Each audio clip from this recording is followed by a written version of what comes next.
বিসমিল্লাহির রহমানির রহিম। মাননীয় স্পিকার, আপনাকে আন্তরিক ধন্যবাদ। মাননীয় স্পিকার, উপস্থিত এই মহান সংসদের সকল সদস্যবৃন্দ, আমরা আজকে জাতীয় সংসদের দ্বিতীয় অধিবেশন এবং প্রথম বাজেট অধিবেশন শেষ করতে যাচ্ছি। অবশ্যই আমি মনে করি, একজন রাজনৈতিক কর্মী হিসাবে আমি মনে করি, একজন সংসদ সদস্য হিসেবে মাননীয় স্পিকার আমি মনে করি আজকে এই মুহূর্তে আমাদের এই মুহূর্তটি একটি ঐতিহাসিক মুহূর্ত। কারণ ফ্যাসিবাদ মুক্ত বাংলাদেশের মানুষের দ্বারা নির্বাচিত জাতীয় সংসদ বহু বছর পরে সেই সংসদে জনগণের সত্যিকার নির্বাচিত প্রতিনিধিরা আলোচনা করে একটি বাজেট পাশ করেছে।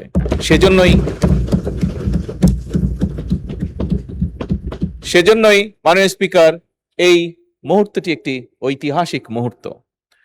মাননীয় স্পিকার, বাজেট অধিবেশনের যেদিন বাজেট পাশ হয় সেদিন আমার বক্তব্যে আমি বলেছিলাম আমাদের উদ্দেশ্য, সরকারের উদ্দেশ্য এবং সরকারের লক্ষ্য ছিল এমন একটি বাজেট উপস্থাপন করা, এমন একটি বাজেট তৈরি করা যেটিকে আমরা বলতে পারি জনগণের জন্য জীবন বান্ধব বাজেট।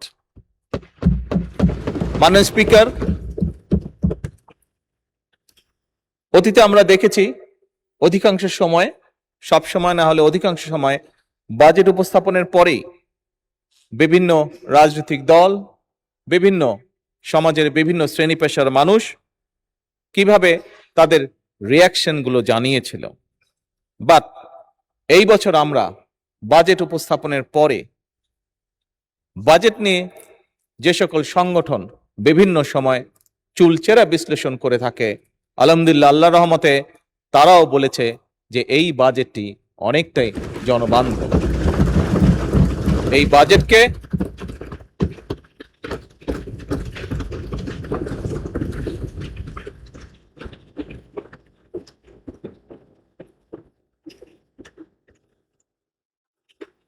এই বাজেটে আমরা যা করতে চেয়েছি সেই সকল সংস্থা বা সংগঠনও মনে করে যে আমরা সেটি করতে সক্ষম হব। তবে মাননীয় স্পিকার, এই বাজেটের সুফল যদি জনগণের কাছে পৌঁছে দিতে হয়, এই বাজেটের সুফল যদি জনগণের দোরগোড়ায় পৌঁছে দিতে হয়, তাহলে অবশ্যই মাননীয় স্পিকার, আমি সরকারি প্রশাসন কিংবা বিভিন্ন বেসরকারি কর্তৃপক্ষ সবার সহযোগিতা কামনা করি।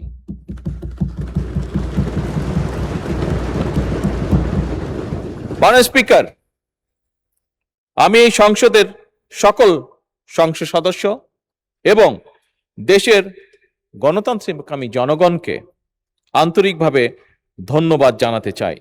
কারণ জনগণের কাঙ্ক্ষিত এই সংসদ প্রত্যেক সংসদ সদস্যের প্রচেষ্টায় জনগণের সংসদ হয়ে উঠেছে। আজও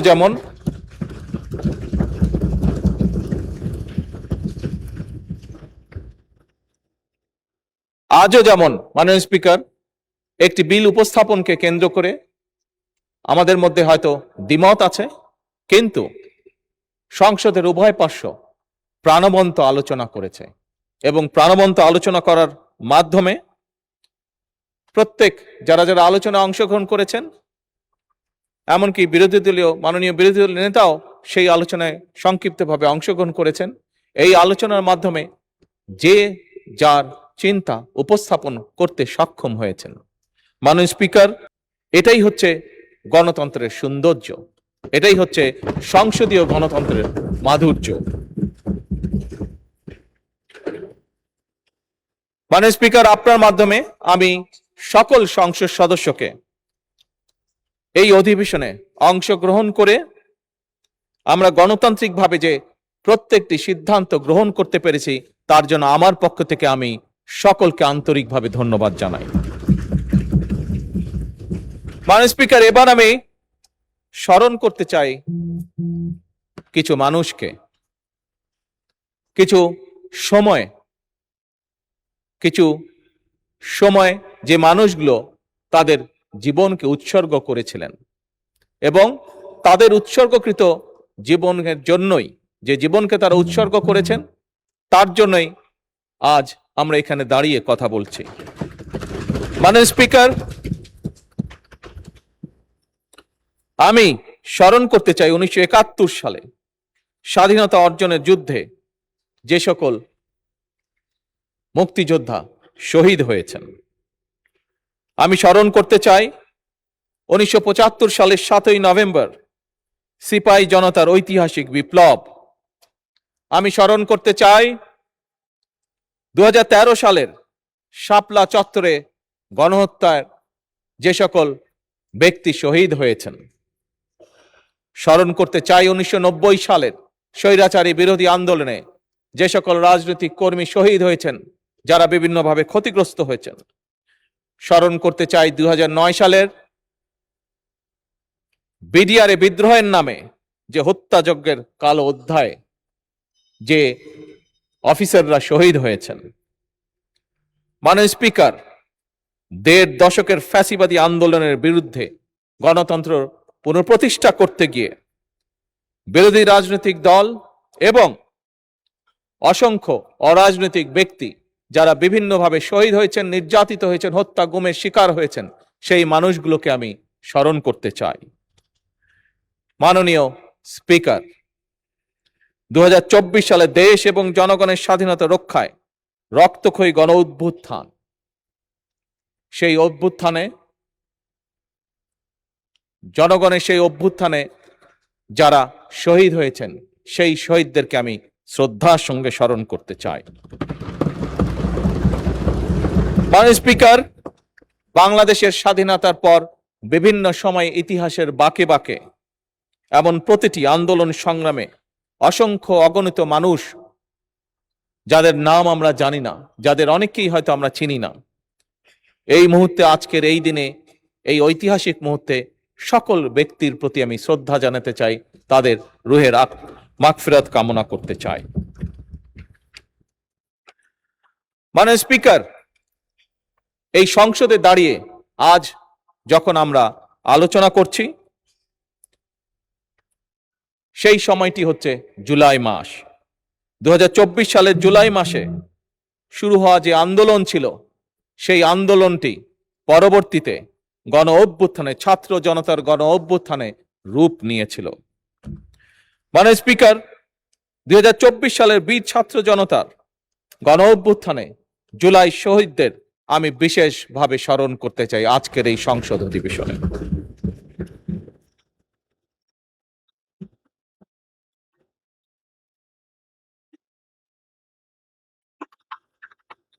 মাননীয় স্পিকার, আজও আমরা উভয় পক্ষ আলোচনা প্রসঙ্গে আমরা উল্লেখ করেছি যে দেশ স্বাধীনে যারা জীবনকে উৎসর্গ করেছেন, যারা আহত হয়েছেন, সেই সকল মুক্তিযোদ্ধাদের যেমন আমরা এখনো ঋণ শোধ করছি, সেভাবে একইভাবে আমরা বিগত 17 বছর ধরে যে সকল রাজনৈতিক কর্মী বিভিন্ন দলের, তারা যেভাবে নিজেদেরকে উৎসর্গ করেছেন, ক্ষতিগ্রস্ত হয়েছেন, ঠিক একইভাবে জুলাই যোদ্ধা যারা নিজেদেরকে উৎসর্গ করেন, যারা ক্ষতিগ্রস্ত হয়েছেন, আমরা সরকারের পক্ষ থেকে, শুধু সরকার না, আমি বলবো এক্ষেত্রে বিরোধী দলেও একসাথে, বিরোধী দল এবং সরকার একই সাথে উভয় পক্ষ আমরা সিদ্ধান্ত গ্রহণ করেছি এই সকল মানুষের পাশে রাষ্ট্রীয় অর্থনৈতিক অবস্থা বিবেচনা করে আমরা তাদের পাশে দাঁড়াবো। মাননীয় স্পিকার, মাননীয় স্পিকার, এই দেশের একজন নাগরিক হিসাবে, একজন রাজনৈতিক কর্মী হিসাবে, একজন নির্বাচিত প্রতিনিধি হিসাবে, জনগণের একজন নির্বাচিত প্রতিনিধি হিসাবে আমি বিশ্বাস করি আমাদের শহীদগণ এমন একটি বাংলাদেশ চেয়েছিলেন যে বাংলাদেশে ন্যায়পরায়ণতা এবং ন্যায় বিচারই হবে শেষ কথা, যে বাংলাদেশে ধনী অথবা গরিব কেউই বৈষম্যের শিকার হবেন না এবং দৃঢ়ভাবে আমরা প্রত্যেকে বিশ্বাস করি সেই বাংলাদেশ, যে বাংলাদেশে চরমপন্থা কিংবা উগ্রবাদের কোন রকম ঠাঁই হবে না। মাননীয় স্পিকার, যে বাংলাদেশে মুক্তিযুদ্ধের চেতনার নামে কেউ মানুষের গণতান্ত্রিক অধিকার হরণ করবে না। মাননীয় স্পিকার, মাননীয় স্পিকার, যে বিষয়গুলো আপনার সামনে উল্লেখ করলাম, আমি মনে করি এই বিষয়গুলোকেই অ্যাড্রেস করা, সঠিকভাবে অ্যাড্রেস করাই আমাদের সবার কর্তব্য। আমাদের শহীদদের প্রত্যাশিত বাংলাদেশ প্রতিষ্ঠা যদি আমরা করতে চাই, তাদের রক্তের ঋণ যদি আমরা শোধ করতে চাই, তাহলে অবশ্যই আমাদেরকে এই বিষয়গুলোকে অ্যাড্রেস করার মাধ্যমেই আমরা তাদের সেই ঋণ পরিশোধ করতে সক্ষম হব হয়তো। মাননীয় স্পিকার, বর্তমান সরকার বাংলাদেশের জনগণ দ্বারা নির্বাচিত একটি সরকার। অবশ্যই এই সরকারের লক্ষ্য একটি, জনগণ, জনগণ এবং বাংলাদেশের জনগণ। এবং সে কারণেই মাননীয় স্পিকার, বর্তমান সরকার চায় বাংলাদেশকে একটি কল্যাণ রাষ্ট্রে পরিণত করার জন্য, যেখানে সমাজের প্রতিটি শ্রেণী, প্রতিটি মানুষ, পেশার মানুষ রাষ্ট্রীয় সেবা কমপক্ষে পাবেন। এবং এই পরিকল্পনা বাস্তবায়নের জন্যই মাননীয় স্পিকার, ইতিমধ্যেই সরকার ফ্যামিলি কার্ড, কৃষক কার্ড, স্পোর্টস কার্ড, ইমাম মুয়াজ্জেম সহ অন্যান্য ধর্মীয় গুরুদের সম্মানী দেওয়ার যে বিষয়টি আমরা উল্লেখ করেছিলাম, প্রতিশ্রুতি দিয়েছিলাম, সেই কাজগুলো মাননীয় স্পিকার আমরা শুরু করেছি। মাননীয় স্পিকার, এই সংসদে দাঁড়িয়ে আমি আগেও বলেছিলাম বাজেট অধিবেশন উপস্থাপনের সময়, আজ আবারও উল্লেখ করতে চাই। মাননীয় স্পিকার, আমি ধন্যবাদ জানাতে চাই আমার বিরোধী দলীয় বন্ধুদেরকেও। গতকাল কি একজন বিরোধী দলীয় সংসদ সদস্য, মাননীয় সংসদ সদস্য দাঁড়িয়ে জিজ্ঞেস করেছেন যে কবে তার এলাকায় ফ্যামিলি কার্ড প্রদান করা হবে। মাননীয় স্পিকার, বিএনপির এই পলিসি বা বিএনপির এই সিদ্ধান্তকে সমর্থন দেওয়ার জন্য আমি মাননীয় বিরোধী দলীয় নেতা সহ সকল বিরোধী দলীয় সংসদ সদস্যকে ধন্যবাদ জানাতে চাই। মাননীয় স্পিকার, আপনি নিজেও একজন কৃষকের সন্তান। এই দেশের অধিকাংশ মানুষ, অধিকাংশ পরিবার কোনো না কোনো ভাবে প্রত্যক্ষ বা পরোক্ষভাবে কৃষির সাথে জড়িত। আমার দল, বাংলাদেশ জাতীয়তাবাদী দল, বিগত নির্বাচনের আগে বাংলাদেশের মানুষের কাছে প্রতিশ্রুতি দিয়েছিল যে আমার দল যদি বাংলাদেশের মানুষের সমর্থন নিয়ে আল্লাহর রহমতে সরকার গঠনে সক্ষম হয়, আমরা তাহলে 10,000 টাকা পর্যন্ত যে সকল কৃষকের কৃষি ঋণ ছিল মাননীয় স্পিকার, আমরা সেগুলো পরিশোধ করব। মাননীয় স্পিকার, সেগুলো সরকার থেকে পরিশোধ করব, অর্থাৎ সেগুলো সুদ সহ ঋণ আমরা মওকুফ করে দেব। মাননীয় স্পিকার, আমরা সরকার গঠন করার সাথে সাথে প্রথম ক্যাবিনেট মিটিংয়ে আমরা সেই সিদ্ধান্ত নিয়েছি, যার ফলে সমগ্র বাংলাদেশে 13 লক্ষ কৃষক যাদের ঋণ 10,000 টাকা ছিল সুদ সহ, সেই ঋণকে মওকুফ করে দেওয়া হয়েছে। মাননীয় স্পিকার, কারণ আগেই আমি বলেছি মাননীয় স্পিকার, আমাদের লক্ষ্য হচ্ছে একটি রাষ্ট্র গঠন, একটি দেশ গঠন, যেখানে আমাদের মূল লক্ষ্যই হবে জনগণ। মাননীয় স্পিকার, সরকারের পরিকল্পনা অনুযায়ী নির্ধারিত নির্বাচিত প্রতিটি সেক্টরের মানুষের কাছে আর্থিক সুবিধা সম্মিলিত বিভিন্ন ধরনের যে সকল কার্ডগুলো আছে, আমরা সফলভাবে সেগুলো পৌঁছে দেওয়ার কাজ পর্যায়ক্রমিকভাবে ধীরে ধীরে শুরু করেছি।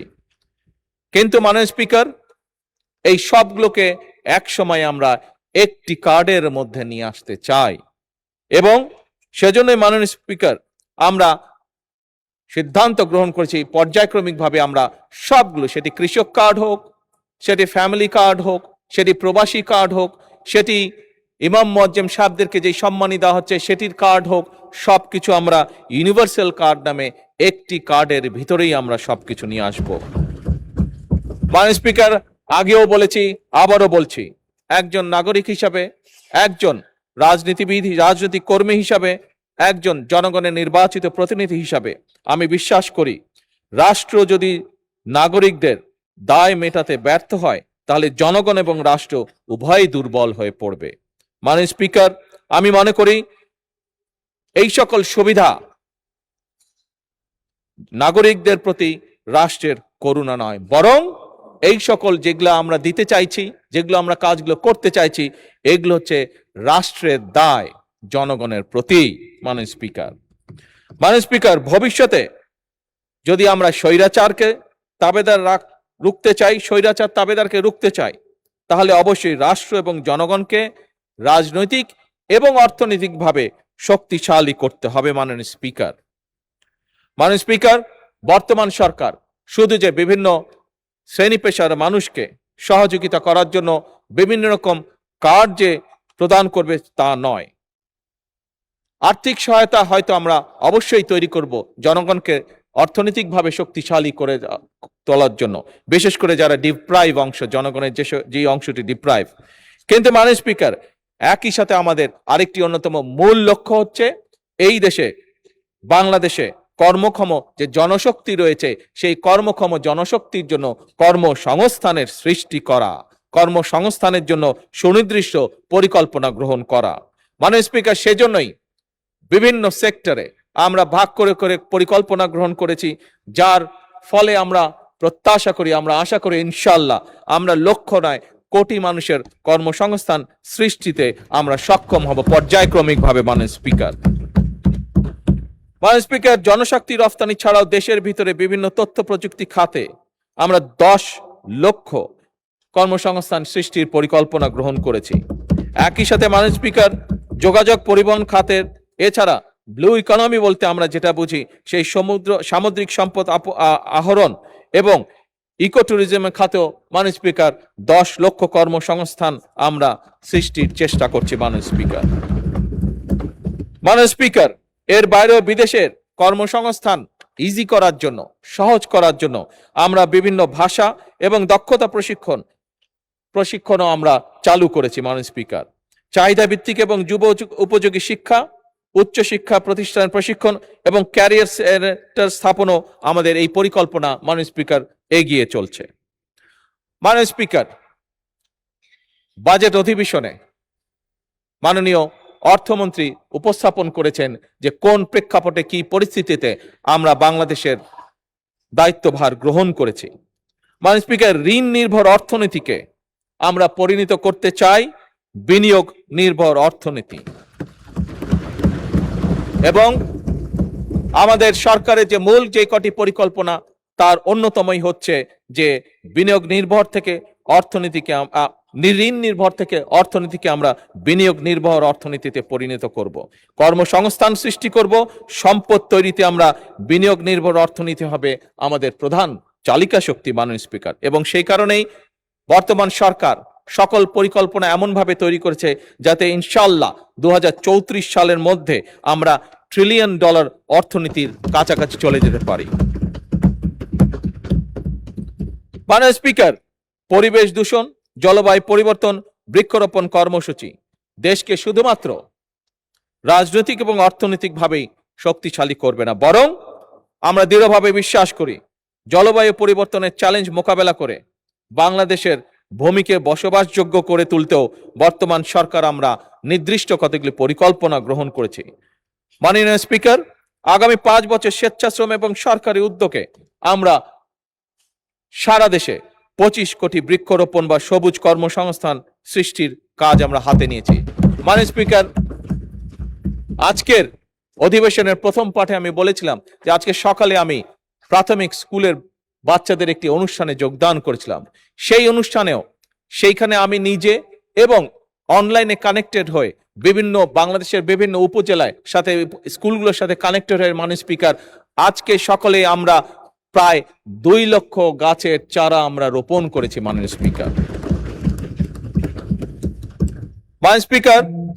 যে 25 কোটি গাছ বা 25 কোটি বৃক্ষরোপণের আমরা পরিকল্পনা করেছি, সেটিকে সফল করার জন্য প্রতি বছর ইনশাআল্লাহ আমরা 5 কোটি বৃক্ষ রোপণ করতে চাই, এবং এই যে বৃক্ষগুলি রোপণ করা হবে মাননীয় স্পিকার, তার জন্য তো অবশ্যই চারা উৎপাদন করতে হবে, এবং এই চারা উৎপাদন করার জন্য মাননীয় স্পিকার আমরা পরিকল্পনা গ্রহণ করেছি যে 10,000 নতুন নার্সারি উদ্যোক্তা গড়ে তোলা হবে। যেই 10,000 নার্সারি মাননীয় স্পিকার গড়ে তোলা হবে, সেই 10,000 নার্সারিতে আমরা আশা করছি যে ইনশাল্লাহ 2.5 লক্ষ মানুষের কর্মসংস্থানের ব্যবস্থা হবে এই 10,000 নার্সারিতে। মাননীয় স্পিকার, এছাড়াও ভূমি ব্যবস্থাপনা, বন্দর ব্যবস্থাপনা, গ্রামীণ ও নগর অবকাঠামো উন্নয়ন, প্রযুক্তি নির্ভর শিক্ষার অগ্রাধিকার, বহুভাষা শিক্ষা, দেশের আভ্যন্তরীণ নিরাপত্তা এবং সার্বভৌমত্ব রক্ষায় সময় উপযোগী প্রতিরক্ষা কৌশল নির্ধারণ এবং এই সকল প্রত্যেকটি বিষয় কাজ এগিয়ে চলছে পর্যায়ক্রমিকভাবে। মাননীয় স্পিকার, একটু আগে মাননীয় বিরোধী দলীয় নেতা বিষয়টি উল্লেখ করেছেন। কি সেই বিষয়টি হচ্ছে অবশ্যই দুর্নীতি দমন এবং আইন শৃঙ্খলা রক্ষায় সরকারের অগ্রাধিকার। বর্তমান সরকার আইন শৃঙ্খলা রক্ষা বাহিনীকে সম্পূর্ণভাবে পেশাদার হিসাবে গড়ে তুলতে চায়। মাননীয় স্পিকার, একইভাবে মাননীয় স্পিকার, দুর্নীতির যে বিষয়টি আছে, আমরা দেখেছি স্বৈরাচারের সময় কিভাবে প্রতি বছর এই দেশ থেকে $16 বিলিয়ন পাচার করে দেওয়া হয়েছে, যার ফলে বিরোধী দলীয় নেতা ওনার বক্তব্যে যে রাস্তাঘাট বা যেটারই উনি বিবরণ দিয়ে থাকুক না কেন, এই সকল সমস্যাগুলো একটি অন্যতম কারণ হচ্ছে এই দুর্নীতি। মাননীয় স্পিকার, এবং এই দুর্নীতিকে যে কোনোভাবেই হোক, সেটি হাত বেঁধেই হোক, টুটি চেপেই হোক, যে কোনোভাবে নিয়ন্ত্রণ করতে বর্তমান সরকার মাননীয় স্পিকার বদ্ধপরিকর।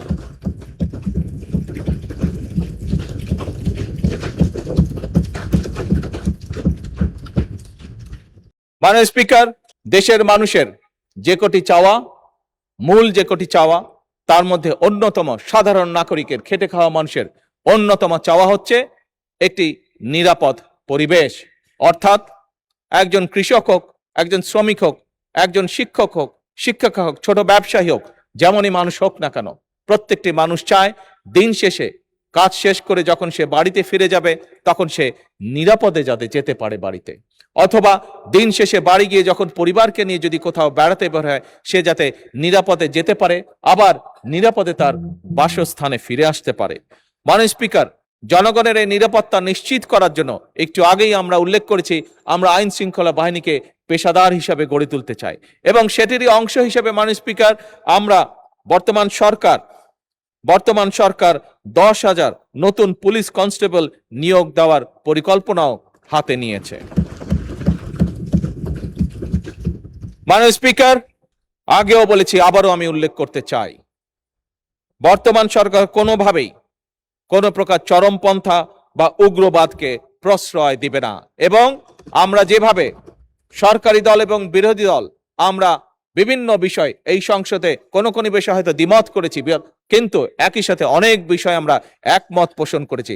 আমি বিশ্বাস করি দৃঢ়ভাবে যে উগ্রবাদ এবং চরমপন্থাকে যে বর্তমান সরকার প্রশ্রয় দেবে না, এই ব্যাপারে আমরা সম্পূর্ণভাবে বিরোধী দলের সহযোগিতা পাবো ইনশাল্লাহ।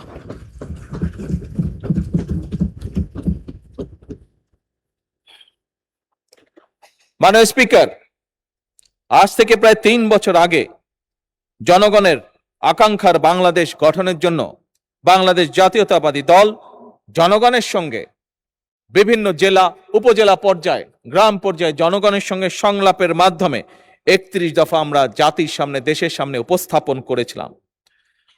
মাননীয় স্পিকার, একটি রাজনৈতিক দলের সদস্য হিসাবে আমি দৃঢ়ভাবে বিশ্বাস করি বিগত নির্বাচনে এই 31 দফার ভিত্তিতে আমরা আমাদের ম্যানিফেস্টো জনগণের সামনে উপস্থাপন করেছিলাম। সেই ম্যানিফেস্টোর প্রতি জনগণ তাদের রায় দিয়েছে। মাননীয় স্পিকার, আমি মনে করি সেই 31 দফার আলোকে যে ম্যানিফেস্টো আমরা দিয়েছিলাম, অর্থাৎ সেই যে 31 দফা, সেই 31 দফার পক্ষে যখন জনগণ রায় দিয়েছে, এই 31 দফা এখন আর বিএনপির 31 দফা নয়, বরং এটি এখন সমগ্র বাংলাদেশের জনগণের 31 দফা।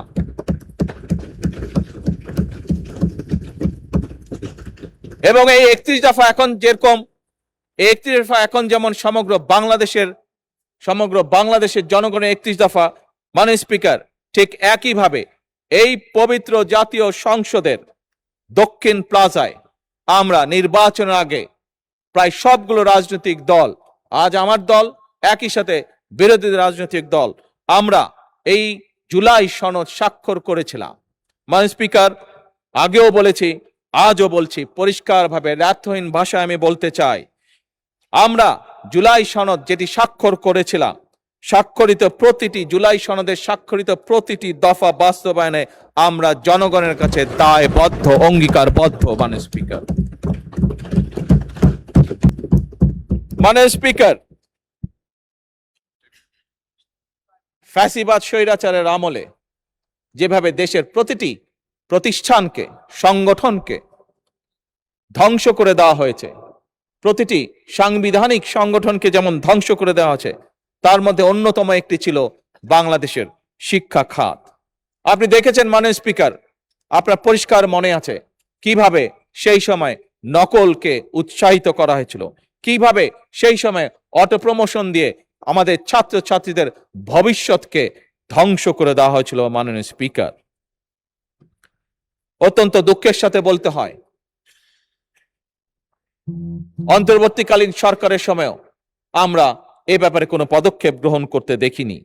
মাননীয় স্পিকার, আমাদের শিক্ষা খাতের অনেকগুলো সমস্যা রয়েছে যা ফ্যাসিবাদ স্বৈরাচারের সময় শুরু হয়েছিল এবং পরিকল্পিতভাবেই তা করা হয়েছিল বলে একজন রাজনৈতিক কর্মী হিসাবে আমি দৃঢ়ভাবে বিশ্বাস করি।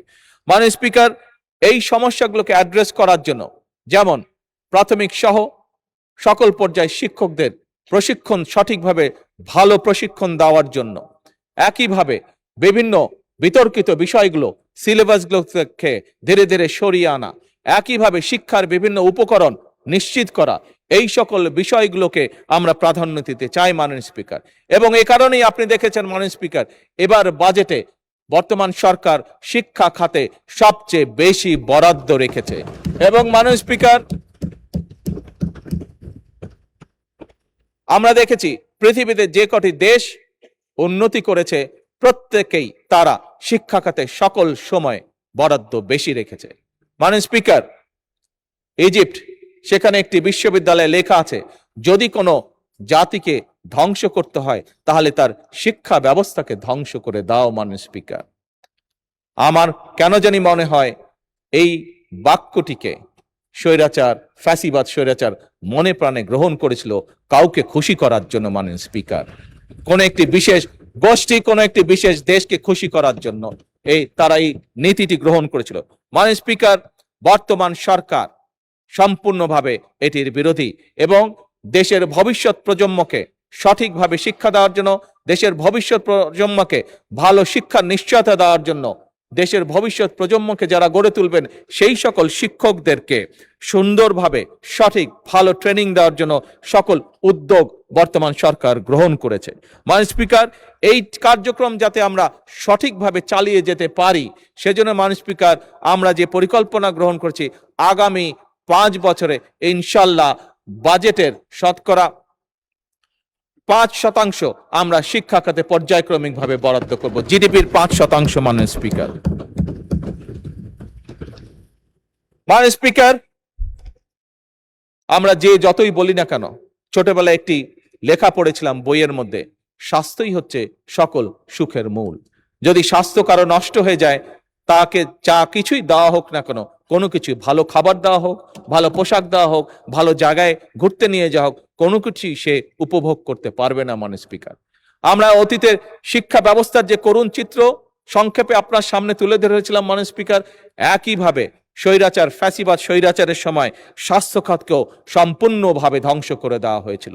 মাননীয় স্পিকার, বলতে দ্বিধা নেই, আমার স্ত্রী যেহেতু একজন চিকিৎসক, আমার আশেপাশে যে কোনো ভাবেই হোক, সে কারণেই হোক, বহু চিকিৎসক আমার আশেপাশে আছেন, আমার পরিবারের মধ্যেই হোক, পরিবারের আশেপাশে হোক, সবার থেকে যে ধারণাটা আমি পেয়েছি মাননীয় স্পিকার, বলতে দ্বিধা নেই যে স্বৈরাচার, ফ্যাসিবাদী স্বৈরাচার সরকার বাংলাদেশের চিকিৎসা ব্যবস্থাকে অন্য কারো হাতে মনে হয় তুলে দিয়েছিল। একটি বিশেষ দেশকে সুবিধার জন্য ধ্বংস করে দেওয়া হয়েছিল আমাদের চিকিৎসা ব্যবস্থা। মাননীয় স্পিকার, মাননীয় বিরোধী দলীয় নেতা বাজেট উপস্থাপনের দিন ওনার বক্তব্যে উনি বলেছেন যে সম্পূর্ণ চিকিৎসা ব্যবস্থা অসুস্থ। আমি ওনার সাথে, উনি বলেছিলেন 100% অসুস্থ, আমি বলেছিলাম 100% না, 101% অসুস্থ। মাননীয় স্পিকার, আজও একইভাবে সেই কথার পুনরাবৃত্তি করতে চাই। মাননীয় স্পিকার, সেজন্যই আমরা সিদ্ধান্ত গ্রহণ করেছি পর্যায়ক্রমিকভাবে আমরা এই চিকিৎসা ব্যবস্থাকে ধীরে ধীরে গড়ে তুলতে চাই, জনগণের উপযোগী করে তুলতে চাই। সেই জন্য মাননীয় স্পিকার, এই চিকিৎসা খাতকে গড়ে তোলার পাশাপাশি জনগণ যাতে সুবিধা পায়, সেজন্য মাননীয় স্পিকার, আমরা এই বছর বাজেটের 1.2% বরাদ্দ রেখেছি চিকিৎসা খাতের জন্য, এবং পর্যায়ক্রমিকভাবে আগামী 5 বছর এটিকে আমরা 5% উন্নীত করতে চাই মাননীয় স্পিকার জিডিপির। মাননীয় স্পিকার, বর্তমান যুগে, বর্তমান বিশ্বে, ইউরোপে তারা একটি নীতি গ্রহণ করেছে, prevention is better then cure. অর্থাৎ একজন মানুষ অসুস্থ হবার আগেই যদি তাকে আমরা সচেতন করার মাধ্যমে অসুস্থ হওয়া থেকে দূরে রাখতে পারি, তাহলে সেই মানুষটি যেমন উপকৃত হবে, সেই মানুষটি যেমন সুস্থ থাকবে, একইভাবে মাননীয় স্পিকার, রাষ্ট্র বা জনগণের অর্থ কম খরচ হবে। এবং একইভাবে মাননীয় স্পিকার, তার ফলে যেটি হবে, যে মানুষটি শেষ পর্যন্ত অসুস্থ হবে, সে যখন হাসপাতালে যাবে, সে কিছুটা হলেও বেটার চিকিৎসা, বেটার সুবিধা পাবে। এবং সে কারণে মাননীয় স্পিকার, জনগণকে আরো সচেতন করার জন্য, স্বাস্থ্যর বিষয়ে আরো সচেতন করার জন্য আমরা নির্বাচনের আগে বলেছিলাম, আমরা সারা বাংলাদেশে 1 লক্ষ হেলথ কেয়ারার অ্যাপয়েন্ট করতে চাই। মাননীয় স্পিকার, আপনি জানলে খুশি হবেন, এবং আপনার মাধ্যমে এই সংসদে আমি জানাতে চাই যে আমরা এই 1 লক্ষ হেলথ কেয়ার অ্যাপয়েন্ট করার কাজ শুরু করেছি মাননীয় স্পিকার। অতি শীঘ্র এটি ঘোষণা করা হবে। মাননীয় স্পিকার, আপনি জানলে খুশি হবেন, এবং এই সংসদের মাধ্যমে আমি সকলকে, আপনার মাধ্যমে এই সংসদের সকলকে জানাতে চাই যে বাংলাদেশে আরেকটি শ্রেণীর মানুষ আছে যাদের চিকিৎসা পেতে খুবই কষ্ট হয়, বিশেষ করে গ্রামে গঞ্জে যে মানুষগুলো থাকে। কারা তারা? তারা হচ্ছে আমাদের সন্তানেরা, আমাদের শিশুরা। তাদের চিকিৎসা ব্যবস্থা সেভাবে নেই বললেই চলে, একদম শূন্যের কোঠায়। মাননীয় স্পিকার, বর্তমান সরকার দ্রুততার সাথে 5টি বিভাগে 5টি সম্পূর্ণভাবে 200 বেডের 5টি শিশু হাসপাতাল চালু করার উদ্যোগ গ্রহণ করেছে, যেটি ইনশাল্লাহ আমরা প্রত্যাশা করছি মাননীয় স্পিকার, আগামী সেপ্টেম্বর মাসে এই টোটাল 1000 বেডের হাসপাতালগুলো তো চালু হবে শিশুদের জন্য শুধুমাত্র। মাননীয় স্পিকার, গত কয়েক মাসে আমি বাংলাদেশের অনেকগুলো এলাকা ঘুরেছি, বহু মানুষের সাথে আমার কথা হয়েছে। মাননীয় স্পিকার, ফ্যাসিবাদের আমলে, স্বৈরাচারের আমলে শুধু উন্নয়নের কথা শুনতাম, কিন্তু যখন মাননীয় স্পিকার আমি দেশের বিভিন্ন অঞ্চলে গিয়েছি, বহু মানুষের সাথে, সাধারণ মানুষের সাথে কথা বলেছি, যখন তাদের এলাকাগুলো সম্পর্কে জেনেছি, তখন মাননীয় স্পিকার সেই ফ্যাসিবাদের উন্নয়নের সেই গল্প এবং বাস্তবতার মধ্যে কোনোই মিল পাইনি মাননীয় স্পিকার। এবং মাননীয় স্পিকার, মাননীয় বিরোধী দলের নেতা, তার নিজের জেলা যেহেতু সিলেট, বিগত বাজেট উপস্থাপনের দিন উনি ঢাকা সিলেট হাইওয়ের কথা বলেছিলেন, এবং সেই সাথে তখন স্পিকার সাহেব সেদিন উপস্থিত ছিলেন, সেই সাথে আমাকেও একটু সংযুক্ত করেছেন সিলেটের সাথে, স্পিকার সাহেবকেও সংযুক্ত করেছিলেন আত্মীয়তার সূত্রে সিলেটের সাথে। মাননীয় স্পিকার, আপনি জানলে খুশি হবেন মাননীয় স্পিকার, এবং আপনার মাধ্যমে আমি বলতে চাই যে এই সকল কাজগুলো পর্যায়ক্রমিকভাবে আমরা শুরু করেছি, ইনশাল্লাহ ধীরে ধীরে আমরা জনগণকে এর সুফল পৌঁছে দিতে পারবো মাননীয় স্পিকার।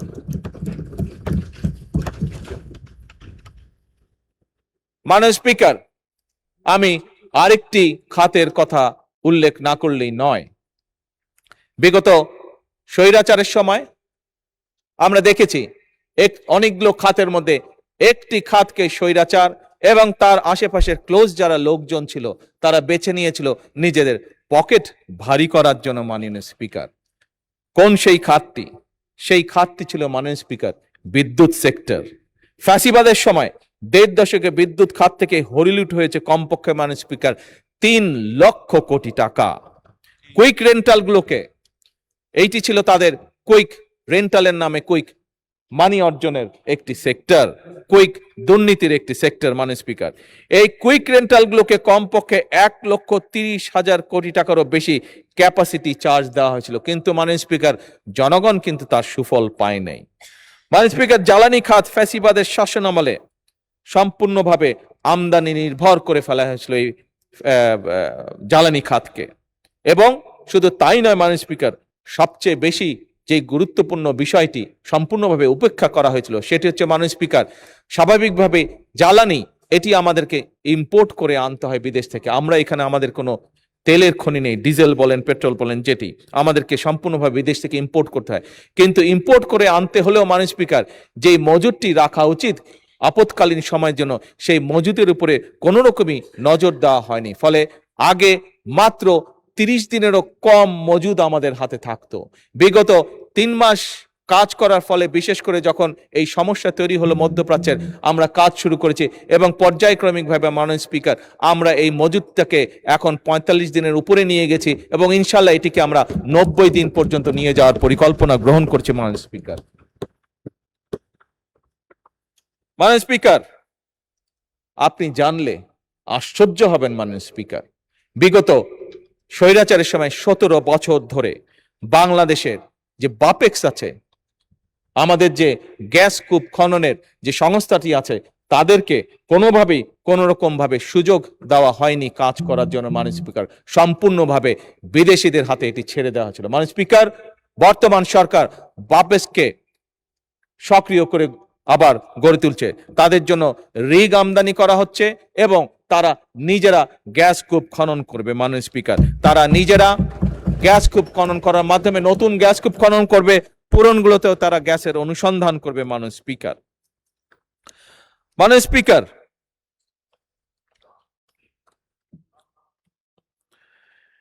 মাননীয় স্পিকার, বাংলাদেশ জাতীয়তাবাদী দল বিএনপি একাধিকবার রাষ্ট্র পরিচালনার দায়িত্ব পালন করেছে।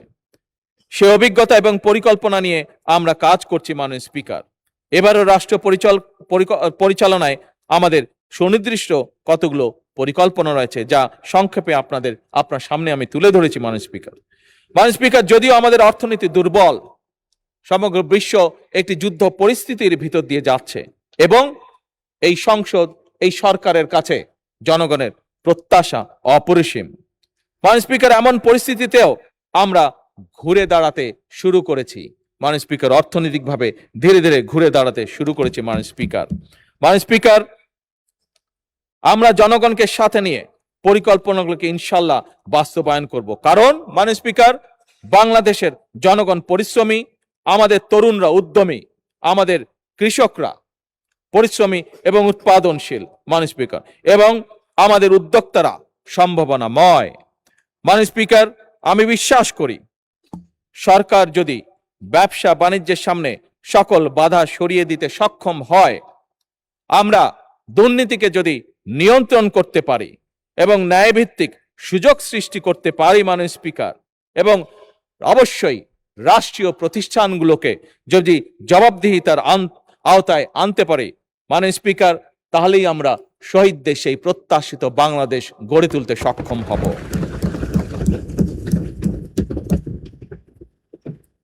মাননীয় স্পিকার, একটু আগেই বলেছি সারা দেশ ঘুরে আমি মানুষের সাথে কথা বলেছি, দেশ ঘুরেছি, বিভিন্ন জায়গায় গিয়েছি। ঘুরে আসার পরে মাননীয় স্পিকার, মানুষের মধ্যে আমি যে উৎসাহ, যে উদ্দীপনা, যে আগুন দেখেছি, যে উদ্যম দেখেছি মাননীয় স্পিকার, একজন নাগরিক হিসেবে মাননীয় স্পিকার আমি কনফিডেন্ট, এবং সেই কনফিডেন্ট বলেই আজকে আমার সেই বিষয়টি আমি এই সংসদের সাথে শেয়ার করলাম মাননীয় স্পিকার। মাননীয় স্পিকার,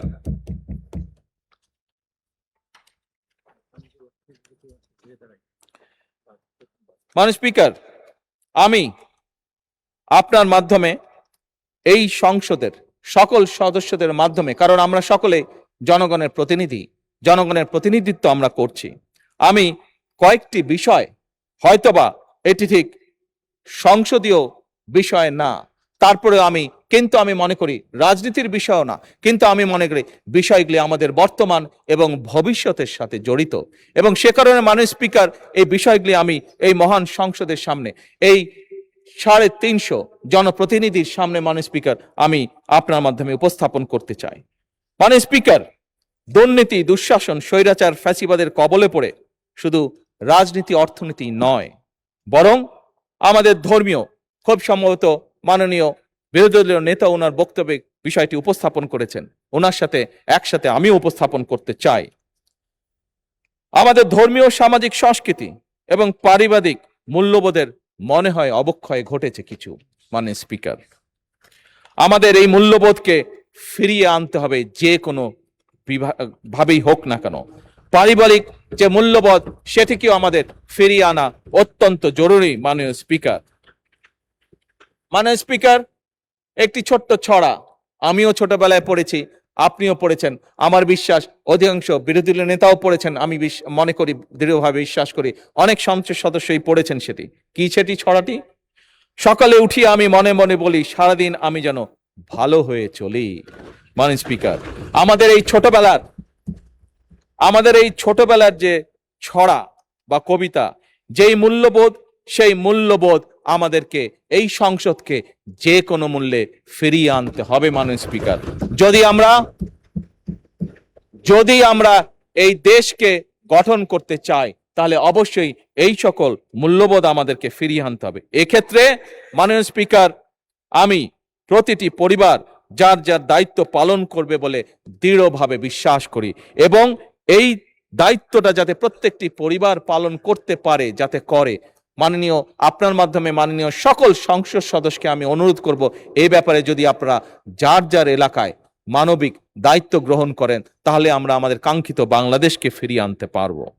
মাননীয় স্পিকার, আপনার মাধ্যমে আমি আরেকটি বিষয় জনগণের দৃষ্টি আকর্ষণ করতে চাই। মাননীয় স্পিকার, মাননীয়, আমি জানি না কিভাবে মিলে গেল, মাননীয় বিরোধী দলীয় নেতা তার একটু আগে যে বক্তব্য উপস্থাপন করেছেন, সেখানে উনিও এই বিষয়টি উল্লেখ করেছেন। মাননীয় স্পিকার, আসুন মাননীয় স্পিকার, আপনার মাধ্যমে সকল সংসদ সদস্য আমরা আমাদের জনগণকে উদ্বুদ্ধ করি, আমরা যেন যত্র তত্র ময়লা আবর্জনা না ফেলি। এটি আমরা যদি প্রত্যেকে, বাংলাদেশের 300 এলাকায় 300 জন সংসদ সদস্য, এবং আমার বোনেরাও যে 50 জন আমাদের এখানে নারী সংসদ সদস্য আছেন, সেই বোনেরাও যদি স্ব এলাকায় আমরা দায়িত্ব গ্রহণ করি, তাহলে অবশ্যই আমরা এই অবস্থার পরিবর্তন ঘটাতে পারবো। মাননীয় speaker, plastic bag, polythene bag কিংবা বোতল, যেখানে যেতেই থাকুক না কেন, সেটি যাতে আমরা মানুষকে সেই সচেতনতা দিতে পারি, সেটি যাতে যেখানে সেখানে ফেলা না হয়। মাননীয় স্পিকার, ছোট্ট এই বিষয়গুলো সংসদে বলার কারণ হলো, বিষয়গুলি ছোট হলেও বিষয়গুলি আমাদের জনজীবনে এর প্রভাব অপরিসীম, বর্তমান এবং ভবিষ্যতের জন্য। মাননীয় স্পিকার, আমরা চাই, নিশ্চয়ই আমরা চাই, প্রত্যেকটি মানুষ আমরা চাই, প্রত্যেকটি সংসদ সদস্য আমরা চাই একটি পরিচ্ছন্ন এবং স্বাস্থ্যকর বাংলাদেশ গড়ে তুলতে। মাননীয় স্পিকার, আমি একটু পরেই মাগরিবের আজান হয়ে যাবে, আমি আমার বক্তব্যকে সংক্ষেপ করে নিয়ে আসতে চাই।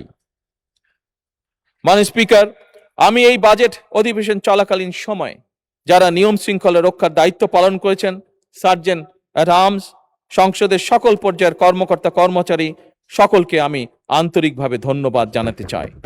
মাননীয় স্পিকার, এবার আমি আরেকটি বিষয়ের উপরে দৃষ্টি আনতে চাই, এটিও আমি বিরোধী দলের সম্মানিত নেতার সাথে একমত হয়ে বলতে চাই। সেটি হলো, এই সংসদে এবং প্রধানমন্ত্রী কার্যালয়ের কয়েকজন ব্যক্তি যারা কাজ করেছেন, বাজেট অধিবেশন চলাকালীন সময় বিভিন্ন দায়িত্ব পালন করেছেন, তাদেরকে এই সময়ের মধ্যে যে প্রাপ্য ভাতা সংসদের রীতি অনুযায়ী সেটি দেওয়ার আহ্বান আমি জানাতে চাই মাননীয় বিরোধী দলের নেতার সাথে। মাননীয় স্পিকার, আমি আপনার মাধ্যমে দেশবাসীকে আশ্বস্ত করতে চাই, বর্তমান সরকার জনগণের সরকার, বর্তমান সরকার জনগণের কাছে দায়বদ্ধ সরকার। আমরা জনগণের আকাঙ্ক্ষাকে ধারণ করি, আমরা জনগণের আকাঙ্ক্ষাকে সম্মান করি। জনগণের জীবন এবং সম্পদ সুরক্ষা সরকারের পবিত্র আমানত বলে আমরা দৃঢ়ভাবে বিশ্বাস করি। মাননীয় স্পিকার, আমরা এমন একটি বাংলাদেশ গড়ে তুলতে চাই যেখানে রাষ্ট্র এবং সরকার হবে জনগণের কাছে জবাবদিহিমূলক। মাননীয় স্পিকার, অর্থনীতি হবে অন্তর্ভুক্তিমূলক এবং সর্বোপরি নাগরিকের জীবন হবে নিরাপদ, মর্যাদাপূর্ণ এবং সম্ভাবনাময়। মাননীয় স্পিকার, ত্রয়োদশ জাতীয় সংসদের চলতি দ্বিতীয় অধিবেশন গত 7ই জুন 2026 তারিখে শুরু হয়ে 1 মাস 9 দিন পর আজ সমাপ্ত হতে যাচ্ছে। গত 11 জুন 2026 তারিখে মাননীয় অর্থমন্ত্রী সংসদে 2026-27 অর্থবছরের বাজেট উপস্থাপন করেছেন। এই সংসদের প্রথম বাজেট উপস্থাপন করেছেন। বাজেটের উপর সরকারি এবং বিরোধী দলের 316 জন সংসদ সদস্য প্রায় 48 ঘন্টা 51 মিনিট আলোচনা করেছেন। এই অধিবেশনে আমি যদি সঠিক বলে থাকি 11টি বিল পাস সহ প্রধানমন্ত্রীর প্রশ্ন এবং অন্যান্য মাননীয় মন্ত্রীদের প্রশ্ন জিজ্ঞাসা উত্তর আলোচিত এবং টেবিলে উপস্থাপিত হয়েছে। এছাড়াও মাননীয় স্পিকার, সংবিধান সংশোধন সম্পর্কিত বিশেষ কমিটি, সরকারি হিসাব কমিটি সহ বেশ কয়েকটি মন্ত্রণালয় সম্পর্কিত স্থায়ী কমিটি গঠিত হয়েছে। অধিবেশন চলাকালে সংসদ সচিবালয়ের কর্মকর্তা ও কর্মচারীগণ দিনরাত সরকারি ছুটি সহ ছুটির দিনেও এমনকি অক্লান্ত পরিশ্রম করে মঞ্জুরি দাবি ছাঁটাই প্রস্তাব, বাজেট পাস, 68 বিধিতে সংক্ষিপ্ত আলোচনা, 147 বিধিতে সাধারণ আলোচনা এবং সংসদীয় বিভিন্ন কার্যক্রম পরিচালনা সহ অধিবেশন সুষ্ঠুভাবে সমাপ্তিতে সহায়তা করেছেন। তাই সার্বিক বিষয় বিবেচনাপূর্বক 2026 খ্রিস্টাব্দে বাজেট অধিবেশন উপলক্ষে জাতীয় সংসদ সচিবালয়, যা একটু আগে আমি বলেছি, আবারও জোর দিয়ে বলতে চাই, সকল কর্মকর্তা ও কর্মচারী, 7 বাৎসরিক কর্মচারীবৃন্দ, প্রধানমন্ত্রী কার্যালয়ের কর্মচারীবৃন্দ, যারা সংসদ ভবনস্থ প্রধানমন্ত্রী দপ্তরে সহায়ক হিসাবে কর্মরত, বিটিভি এবং বাংলাদেশ বেতারের সংসদে কর্মরত কর্মচারীবৃন্দ এবং সংসদে কর্মরত গণপূর্ত বিভাগ সহ সংশ্লিষ্ট কর্মচারীবৃন্দকে পূর্ব রেওয়াজ অনুযায়ী তাদের চলতি 1 মাসের মূল বেতনের সমপরিমাণ অর্থ সম্মানী ভাতা হিসাবে প্রদানের জন্য আমি মাননীয় স্পিকারকে অনুরোধ করছি।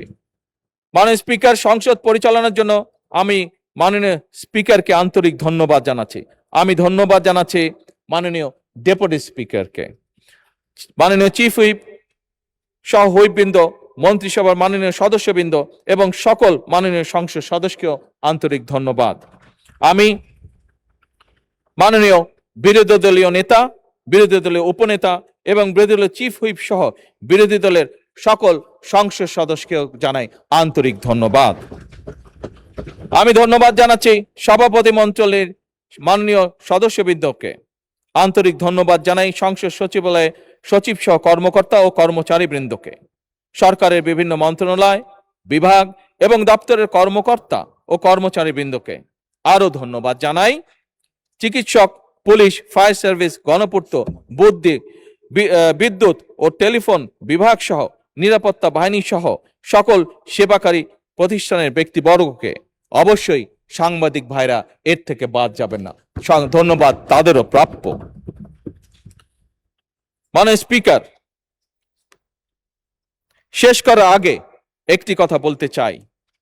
অবশ্যই এটি সংসদ এবং সংসদের রীতি অনুযায়ী সারা বিশ্বে যেটি প্র্যাকটিস, সেই অনুযায়ী অবশ্যই আমাদের মধ্যে মতভিন্নতা থাকবে, তবে অবশ্যই শত্রুতা নয়। মাননীয় স্পিকার, প্রতিহিংসা প্রতিশোধের পরিবর্তে থাকবে ন্যায়পরায়ণতা, যা মাননীয় বিরোধী দলের নেতা জোর দিয়েছেন, আমিও একই সাথে তার উপরে জোর দিতে চাইছি।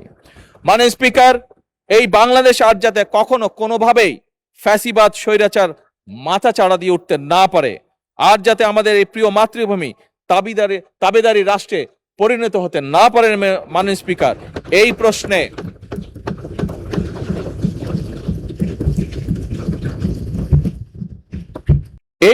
মাননীয় স্পিকার, আমরা অর্থাৎ সংসদে বিরোধী দল এবং সরকারি দল, আমি দৃঢ়ভাবে আমরা বিশ্বাস করতে চাই আমাদের মধ্যে রয়েছে জাতীয় ঐক্য এবং যে কোনো মূল্যে এই জাতীয় ঐক্য অটুট এবং বজায় থাকবে ইনশাআল্লাহ। মাননীয়